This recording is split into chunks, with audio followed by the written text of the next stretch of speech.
Hancurnya agama itu benar sebagaimana yang didhawuhkan Rasulullah adalah karena manusia, karena kita sendiri. Kenapa sampai ada orang yang benci dengan Islam, ada orang Islam yang benci dengan Islam sendiri?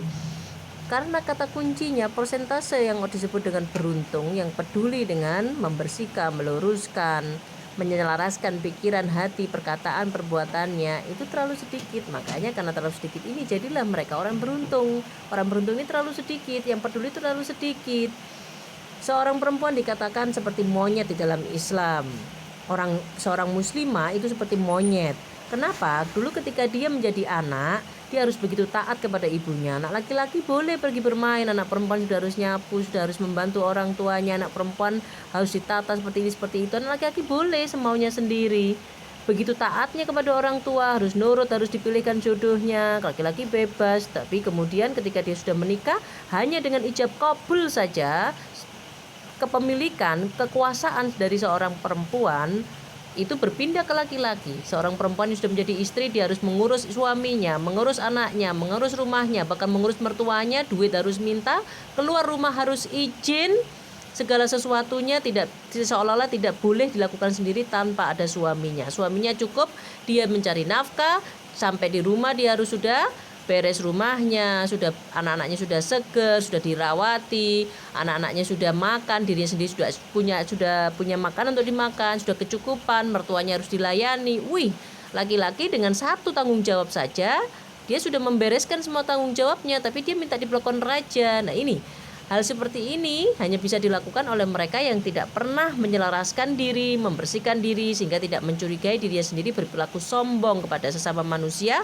yang manusia ini adalah anaknya sendiri, istrinya sendiri. Maka orang-orang yang melihat itu meskipun dia muslim, hatinya bergetar. Ini ketidakadilan.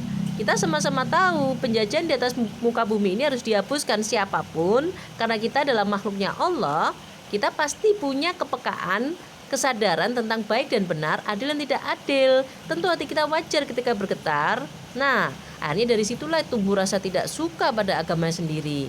Itu menunjukkan dia sendiri juga masih mentah. Dia tidak tahu kita ini manusia, memang diuji dicoba. Akan lebih banyak yang masuk neraka karena memang hidup itu tidak mudah. Sedikit yang peduli, penghuni surga itu nanti sedikit. Lebih banyak manusia itu yang sombong, diberitahu, hei ada penyakit dalam hatimu, kita nggak percaya. Jangan sombong be anakmu. Walau ya anakku, milikku, terserah aku, siapa kamu, ini hakku sebagai orang tuanya. Nah, kemudian kita lihat profesi pedagang di pasar, apalagi tahun-tahun ini semakin banyak yang menggunakan jilbab, tapi mereka memainkan harga, mereka memainkan timbangan, mereka memainkan harganya 5.000, tapi barang yang dikasih barang bosok. Orang lain beli 5.000 juga barangnya juga bagus. Aneh kan? Kalau kita milihnya sendiri terus kita nggak tahu, dicemplunginnya juga cemplungin yang barang nggak bagus. Nah, beli daging minta yang bagus, kita ambil duit diganti yang buruk. Mereka Islam, bahkan haja-haja, haji-haji. Kemudian yang jadi politikus juga sama, yang jadi bajingan juga sama. Mereka yang jadi kuli juga sama. Mereka yang hidupnya di level bawah, yang jadi pengemis, mereka juga Islam. Nah, ketidakmampuan kita yang akhirnya tidak suka dengan agamanya sendiri juga menunjukkan kalau dirinya juga mentah dalam kehidupan ini. Masih belum tumbuh pemahaman, apalagi sampai keikhlasan. Jadi yang kita saksikan adalah orang-orang yang tidak membersihkan, tidak meluruskan. Kita sendiri juga tidak membersihkan, tidak meluruskan. Apalagi sampai kalau kita melepaskan agama kita. Agama itu adalah dari Allah, pasti suci, Allah Al-Qudus, pasti benar.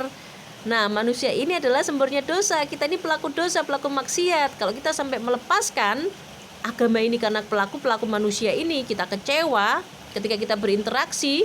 Apalagi kalau kita kecewa sama ustadzah, batuknya ireng, jilbabnya besar, celana cingkrang, tapi mereka tidak mencerminkan akhlak yang mulia, mereka tidak mencerminkan berperi keadilan, tidak berbasis kesyukuran. Hanya karena mereka merasa dirinya mereka sudah peduli dengan agama, mereka adalah orang yang mulia, dijamin masuk surga, mereka menjual agamanya.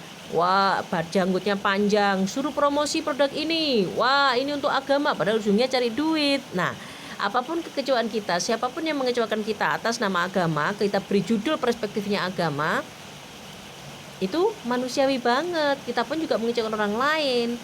Tugas setiap kita adalah membersihkan dan meluruskan, menyelaraskan pikiran, perkataan, dan perbuatan. Kecewa boleh, wajar, itu manusiawi, tapi jangan lepaskan Islamnya.